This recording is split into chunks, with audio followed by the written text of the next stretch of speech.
The top stories tonight in Y News. President Ferdinand Marcos Jr. seeks establishment of a subsidy fund for its flagship housing program that will include a 1 billion peso subsidy to prospective tenants. The Philippine National Police confirms 7 of the third-level officers have failed to submit their courtesy resignation.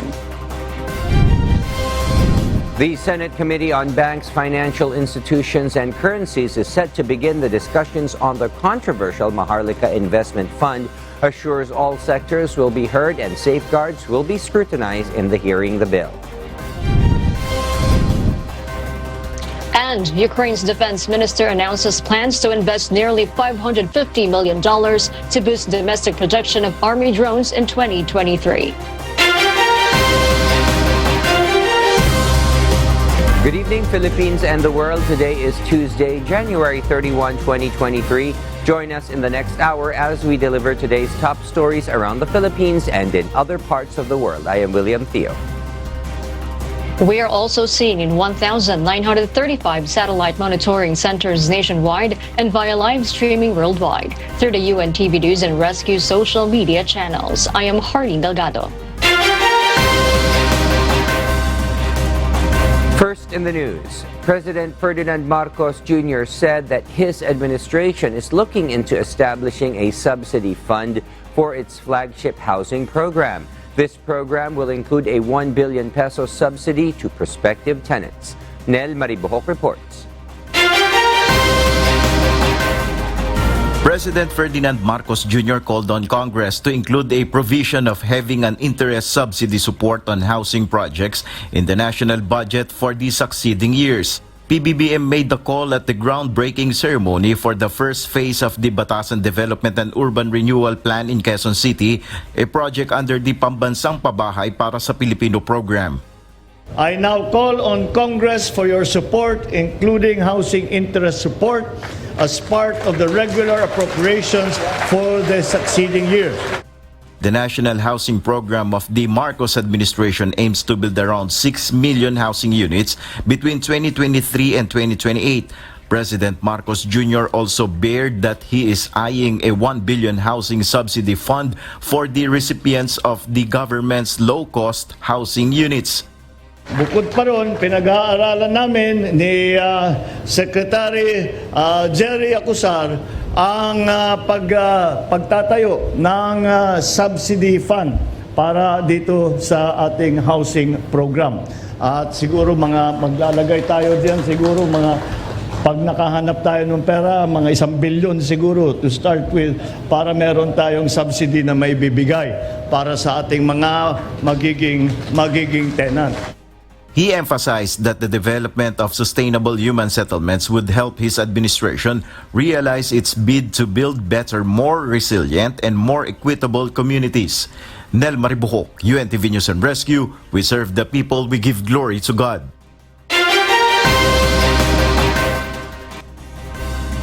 The Philippine National Police confirms not all the 951 third-level officers have submitted their courtesy resignation. From the 951, only 944 expressed their willingness to resign from the police service. Leia Ilagan will tell us why. The Philippine National Police or PNP confirms that 7 of the third-level officers are failed to submit their courtesy resignation.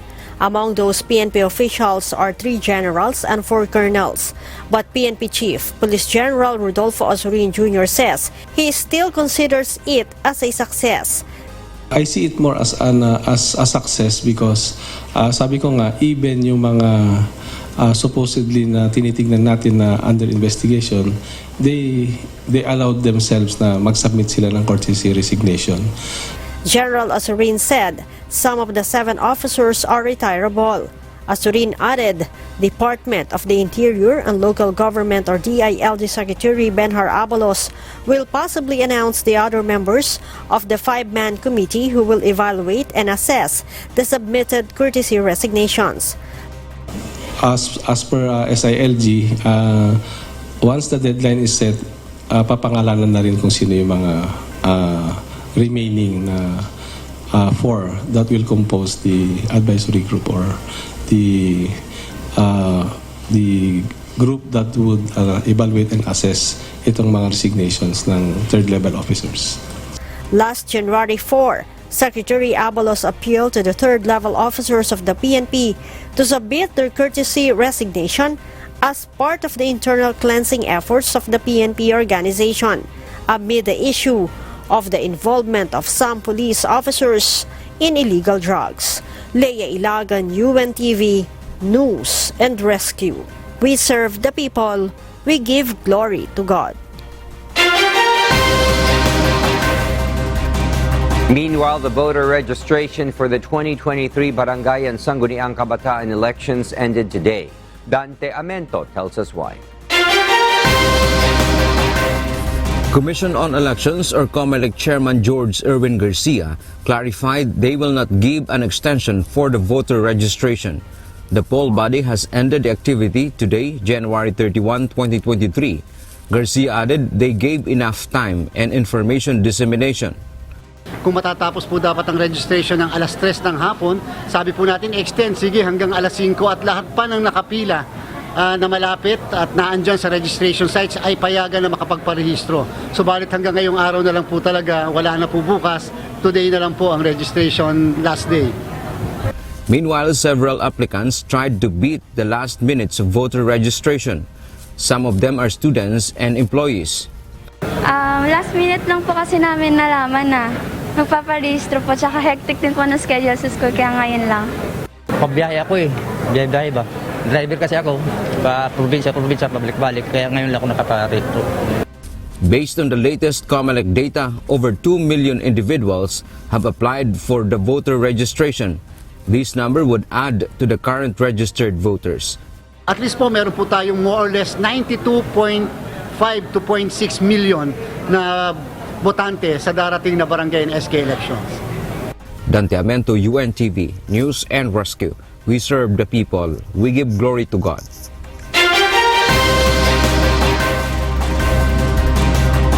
The Department of Justice, or DOJ's panel of prosecutors, denied the motion for reconsideration filed by suspended Bureau of Corrections or Bucor Chief Gerald Bantag for the DOJ to inhibit from his case. Bantag urged the DOJ to transfer his murder complaints to the Office of the Ombudsman. Bantag did not show up in today's preliminary investigation. The panel asked Bantag to submit his counter affidavit on the next preliminary investigation on February 8, 2023. Depende, pag-aaralan muna namin. But for sure, we will avail every legal remedy that is available to us. The Federation of Free Farmers calls on the government not to ratify the Regional Comprehensive Economic Partnership or RCEP agreement. The group's chairman, Leonardo Montemayor, said that the agriculture sector in the Philippines is in disadvantaged position now if the agreement will be implemented. In RCEP, free trade will be practiced by countries in ASEAN together with Japan, China, South Korea, Australia, and New Zealand. Montemayor emphasized that agriculture sector should be first developed and made ready before allowing a more fluid flow of products out of the country. Akala natin, kaya natin sa pumasok ka, hindi naman bibigyan ng sapat na ayuda, pamalaan, sa tingin namin, kumbaga suicidal ang pagsapi sa RCEP. Department of Health Officer in Charge Undersecretary Maria Rosario Vergeire says she is now ready to become the Department Secretary to better help the country. Gladys Tuwabi will tell us why. Health Officer in Charge Undersecretary Maria Rosario Vergeire believes now is the time to better serve the country. Reason why she is ready to play the role as the Philippines' next Department of Health Secretary, if and when President Bongbong Marcos Jr. will offer her the said position. It will go a process, where I can discuss this with the President that I am now ready to be appointed if and when that would be his decision.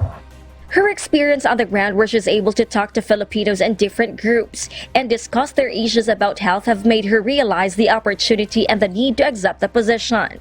The hesitancy should always be there, Rafi. There are a lot of There are a lot of issues, there are a lot of considerations, but siyempre mananaig pa rin kung ano talaga yung gusto mong gawin. And sa tingin ko, I've reached that point na ito na yung time para makatulong talaga ako para sa ating bansa.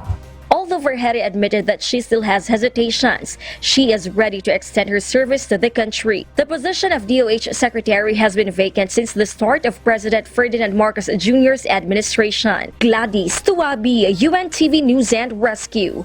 We serve the people, we give glory to God. And for our news abroad, Ukraine plans to invest millions of dollars in the production of army drones, its defense minister announced Monday. Nerissa Dando tells the details live. Nerissa? Good evening, Kath. Kyiv said that they are boosting the domestic production of drones this year and call them an army of drones. The government has allocated 20 billion hryvnias, or about $550 million, to increase their procurement of unmanned aerial vehicles, or UAVs, more commonly known as drones. It has also received significant supplies of drones from its partners like Turkey and Norway. Meanwhile, following the receipt of 75 different proposals of Ukrainian-made UAVs, as well as consultations with the armed forces and some tests, Defense Minister Oleksiy Reznikov confirmed his Facebook page that 16 supply deals have already been signed with Ukrainian manufacturers. Beth? Thank you, Nerissa Dando, for that report live from Japan. After the computer system outage last January 11, the U.S. Federal Aviation Administration, or FAA, has announced that they made changes in the system to help prevent repeat incidents. Some files were unintentionally deleted by a contract personnel from the Notice to Air Missions, or NOTAM database, as well as the FAA trying to restore the deleted files, have caused the outage that has disrupted more than 11,000 U.S. flights. However, the FAA has found no evidence of a cyber attack or malicious intent. The NOTAM system gives safety notices to pilots, flight crews, and others who use the U.S. airspace. This is the first time that an outage has happened since the September 11 Al-Qaeda attacks in the U.S. FAA also said that they now require 2 individuals to be present during maintenance of the NOTAM system. Some upgrades are also being done to the system to ensure stability, resiliency, and cybersecurity. The modernization of the NOTAM system is expected to be completed in 2030. We'll share more global stories with you later, but for now, back to you, Harleen. Thank you, Kath. The Senate will begin the discussions on the controversial Maharlika Investment Fund. Senate leadership assures all sectors will be heard and safeguards will be scrutinized in hearing the bill. This report will tell us why. The Senate Committee on Banks, Financial Institutions and Currencies will start its first hearing on Wednesday, February 1 on the proposed Maharlika Investment Fund, or MIF. The panel's chairperson, Senator Mark Villar, expressed confidence that the proceedings will be smooth sailing following their closed-door briefing with the economic managers on Monday night. Sa tingin ko, kasi maganda yung mga sagot ng ating mga managers, and of course, we're able to tackle a lot of issues. Mahaba rin yung briefing, and we had many senators attended. So very productive, and I look forward to hearing the bill on Wednesday. Senate President Juan Miguel Bingzubiri wants the measure to be tackled every week to ensure that all points will be discussed. Hindi to pang 1 hearing lamang, hindi to pang 2 hearings or 3 hearings. So I suggested to Senator Mark that we should conduct weekly hearings all the way till the break. Alam naman po ni Presidente ang timelines is acceptable to the timelines. We in the Senate will not rush this measure, and we will make sure that all points are covered to make sure na wala tayong pagkakamali. According to the Senate leader, based on the briefing, included in the proposed fund sources are the Land Bank and Development Bank of the Philippines, the Philippine Amusement and Gaming Corporation or PAGCOR, and the proceeds from selling government assets such as hydroelectric power plants. The fund will be used to invest in big-ticket infrastructure projects to generate higher returns. However, Zubiri says they still want to be clarified on the safeguards and the criteria for those who will compose the fund management team. Fortunately, nobody asked that particular question, and it all depends also on the final version of the bill on how they will be vented out, no? Paanong criteria nun? For example, dun sa bill, lalagyan mo, bawal yung incumbent economic managers you have to get from the private sector. So that takes out a number of names, no, right now in the economic team. Or kung sasabihin natin na exempted economic managers, lahat pwede, then their names can be put back. So ang gusto po namin, tignan yung bill, kung ano talaga safeguards. Kasi sabi nila doon, we guarantee that there are safeguards in place. Di naman nila binanggit kung ano, 1, 2, 3, 4. Yan ang i-discuss natin bukas sa hearing. What's clear, according to Zubiri, is that the president will no longer have the advisory board, but will be given the power to remove members who will be involved in corruption or mismanagement. Jorge Delgado, UNTV News and Rescue. We serve the people. We give glory to God. The Department of Agriculture, or DA, will coordinate with the farmers in Nueva Vizcaya. Tomatoes in a vacant lot can be seen on a social media post by Vivian Faye Fermantes that recently went viral. It noted that tomatoes in Bambang, Nueva Vizcaya are now being sold for only 3 pesos per kilogram. Farmers are even giving their produce for free because of the oversupply. Some are only wasted. Agriculture spokesperson Assistant Secretary Christine Evangelista said that they will talk with the farmers to link them with institutional buyers. Yung sa market linkage, meron tayong kausap na mga institutional buyers. No? The fast food chains, na nilink na po natin dati sa ating mga onion farmers. Yan din po ay pwede natin ilink sa mga nagtatanim po ng lettuce, ng kamatis. So yung partnership natin with other restaurants, yung sa industry na yon ay napakahalaga. The Bureau of Customs, or BOC, Port of Zamboanga, or POZ, announced on Tuesday, January 31, that 18.6 million pesos worth of smuggled onions in a vessel has been seized in Zamboanga City on January 25. The port has intercepted 2,249 mesh bags of imported white onions with an estimated market value of 10.1 million pesos and 5,611 mesh bags of imported red onions valued at 8.5 million pesos during a maritime patrol operation in Barangay Ayala. Based on the POZ's report, the intercepted onions are bound for Barangay Baliwasan and are loaded in a vessel marked MV Princess Nurdiza, which allegedly came from Taganak, Tawi-Tawi. The crew failed to show a sanitary and phytosanitary import clearance from the Department of Agriculture, or DA, Bureau of Plant Industry, for the commodities and would face penalties for violating Section 1401 of Republic Act 10863 or the Customs Modernization and Tariff Act of 2016. Concerning Republic Act 10845, known as Anti-Agricultural Smuggling Act of 2016. The contraband were transported to the DA's Research Center in Barangay Talisayan. According to Port of Zamboanga District Collector Segundo Sigmund Freud Barte Jr., the latest apprehension is the third successful seizure of imported onions, attributed to the aggressive campaign under the directive of Commissioner Yogi Filimon Ruiz and in line with the instruction of President Ferdinand Marcos Jr. to curb agricultural smuggling in the country. The BOC implements stricter border control measures through continuous maritime patrol operations in Western Mindanao. In other news, a transport group appeals to the government to implement a regular fuel subsidy program as the prices of fuel continue to increase. JP Nunez will tell us why. Samahan ng mga tsuper at operator sa Pilipinas, or STOP, grieves over series of oil price hike and increasing expenses for the maintenance of their jeepney units. To cushion the impact of increasing petroleum products, the group seeks permanent fuel subsidy from the government. Its chairman, Danilo Yumul, suggests that the government could also pass a law which will create regular subsidy program for transport sectors like Pantawid Pamilyang Pilipino Program or 4Ps.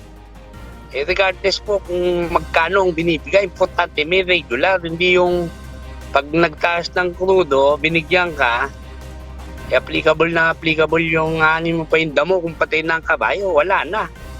Kahit binigyan kami ng subsidy sa sobrang mahal na ng hindi na namin random yung subsidy. Parang walang kwenta. Starting today, oil companies implemented a 1 peso increase per liter of diesel while 1 peso and 30 centavos per liter of gasoline. It was the third week of oil price increase. Aside from regular fuel subsidy, the transport group also appeals to the government to abandon its plan to phase out traditional jeepneys. Land Transportation Franchising and Regulatory Board or LTFRB pronounced recently that the franchise of traditional jeepneys is set to expire by March and April this year. Noong 2017, up to now, bakit wala pa sa 50% ang nakakapag-comply? Baon na sa utang yung mga nauna. Ibig sabihin talagang hindi kaya nang walang maayos na programa, walang maayos na ayuda sa mga operator para makapag-comply sa modernization. The Department of Transportation or DOTR is yet to release a guidelines to distribute the 3 billion peso budget for the fuel subsidy program of the government this year. JP Nunez, UNTV, News and Rescue. We serve the people, we give glory to God.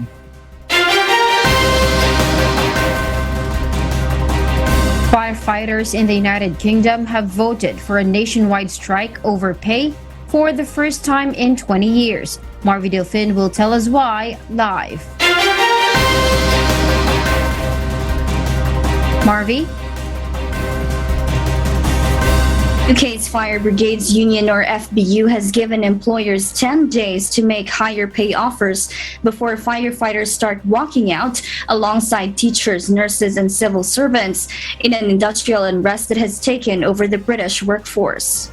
According to FBU's General Secretary Matt Brack, 88% of around 30,000 firefighters across England, Scotland and Wales voted for strike action, and 94% in Northern Ireland.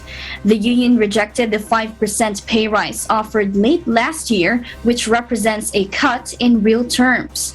Mr. Brack stated that the government has refused funding for a decent pay offer to firefighters and control staff who were among Britain's frontline heroes during the pandemic. Meanwhile, the UK government has expressed their disappointment in the FBU's strike action and stated their commitment to delivering vital services to the public in case of a national fire strike. Back to you, Kath. Thank you, Marvy Delfin, reporting live from Australia. And those are the reasons behind the news in other parts of the globe. I'm Kat Tumaraos, live from Bangkok, Thailand. Good evening.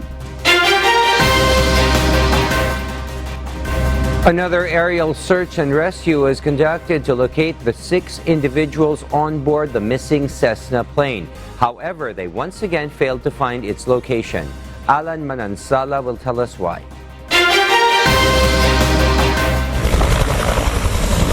Around 7:30 in the morning, when the UA-2 helicopter of the Philippine Air Force once again conducted an aerial search, aboard the chopper were 3 rescue personnel from the 505th Search and Rescue Group of BAF. They once again scoured through the route where the Cessna plane 206 and its 6 passengers may be found. The aerial search had been delayed for 4 days because of the inclement weather. Aside from the UA-2, W-3A so-called multipurposes combat helicopter PAF and the Cessna plane 172 with body number RP-C2001 and RP-C2002 are also on standby. According to Isabela Provincial Disaster Risk Reduction and Management Office spokesperson, they first combed through the mountains of the Biluan San Mariano in the hopes of locating the possible whereabouts of the airplane, but they were unsuccessful. The search operation was once again halted because of the bad weather condition. Alan Manansala, UNTV, News and Rescue, we serve the people, we give glory to God.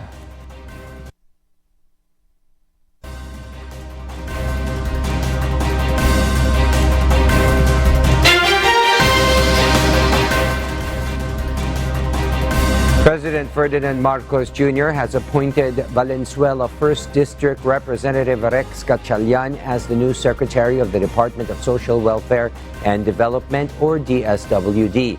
In a video posted on Tuesday, January 31st by the Presidential Communications Office, President Marcos Jr. led the oath-taking of Gatchalian at Malacanang.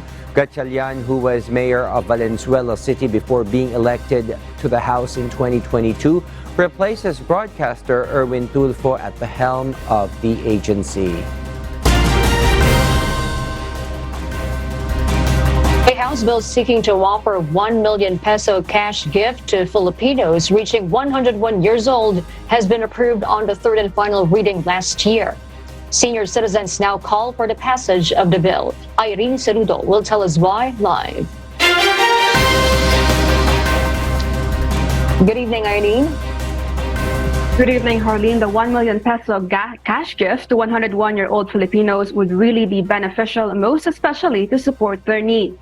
Medical and day-to-day expenses. These are the things Rosalina Sakin wished to spend her money if she received the 1 million cash gift.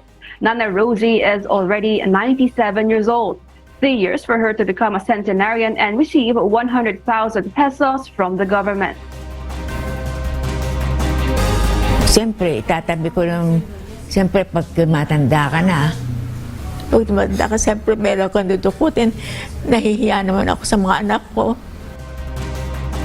During her years, she had experienced struggles as well as triumphs.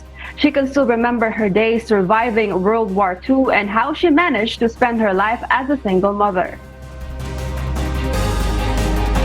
All my life, nagtrabaho ako. Nakakatulong din sa akin dahil sa namatay na nga yung asawa ko. Talagang nagtrabaho ako ng husto. Rain or shine, andun ako sa parlor. Talagang naghirap akong napag-aral ko naman sila, awa ng Diyos. House Bill number 10647 has been approved on the third and final reading. The law aims to provide cash incentives to senior citizens aged 80 to 101 years old. According to Senior Citizens Party List Representative Rodolfo Ompong Ordanes Jr., one of the authors of the bill, it can be possible that the law will be retroactive, where seniors who already reached the specific age before the passage of the law can still receive the benefits once it is enacted. However, these guidelines would still need to be deliberated during the creation of the implementing rules and regulations. The proposed law might also push for seniors to stay healthy. Yung Centenarian Act, pagdating ng senior citizens ng 80 years old, nakakatanggap ng 25,000 every 5 years thereafter. Ibig sabihin, 80, 85, 90, 95 years old, tatanggap ng 25,000. Pagdating ng 100 years old, nandun pa rin yung 100,000. Now, pag naka 101 years old, 1 million. Tatanggapin ng isang senior citizens kung buhay pa. During the budget deliberation in the Senate last year, former Department of Social Welfare and Development Secretary Erwin Tulfo reported that there are still centenarians who have not yet received their 100,000 pesos.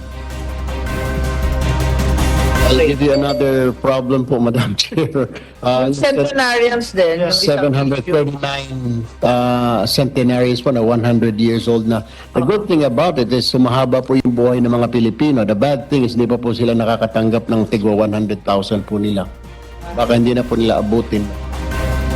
Representative Ordanes, however, hopes that the Department of Budget and Management would provide the necessary funding for the proposed bill, hoping that it will be approved in the Senate. Arlene? Thank you, Eileen Cerudo, reporting live from Taytay, Rizal.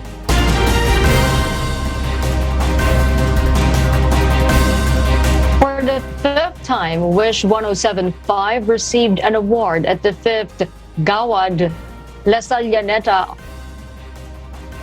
From 7 radio stations, Wish FM was recognized as most outstanding radio station on Monday, January 30. According to gov't Gatchalian head Sheila Cabidog, Wish 107.5 remains #1 in the Gatchalian community because of its unique concept to promote original Filipino music abroad aboard the single Wish bus. As of today, Wish FM is still leading on YouTube with over 13.8 million subscribers. Congratulations, Wish FM, for again winning as the most outstanding radio station in the Philippines. So mapa-digital, mapa-broadcast radio, talagang ang Wish FM ang paborito ng Gatchalian community. So again, congratulations, Wish FM, and of course to your founder. Thank you so much sa suporta palagi sa De La Salle Araneta University po. Our kasangbahay, as the world faces these trying times amid the pandemic caused by coronavirus, we are inviting everyone to join the global prayer for humanity. Good day. I'm Brother Eli Soriano of the members of the Church of God International. I want to invite you to join us in a minute of prayer every day to pray for humanity and the whole world as we go through these perilous times. While safety measures like washing of hands and strengthening of our immune systems may help us through this horrible predicament, there is still no precaution or cure more powerful than God's mighty intervention. And we need His intervention now more than ever. It doesn't matter what religion you are in or what denomination you belong. This is an invitation for all the people around the world who cares for the future of their family, friends, loved ones, and humanity as a whole. Everybody is welcome to pray with us. For more details, you can check out the description box below. Thank you very much, and I hope to hear from you soon. May God bless you.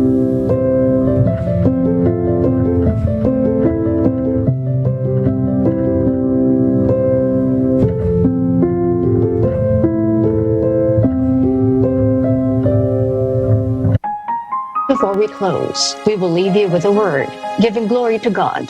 From the book of 3 John, chapter 1, verse 11, it says, "Beloved, follow not that which is evil, but that which is good. He that doeth good is of God, but he that doeth evil hath not seen God."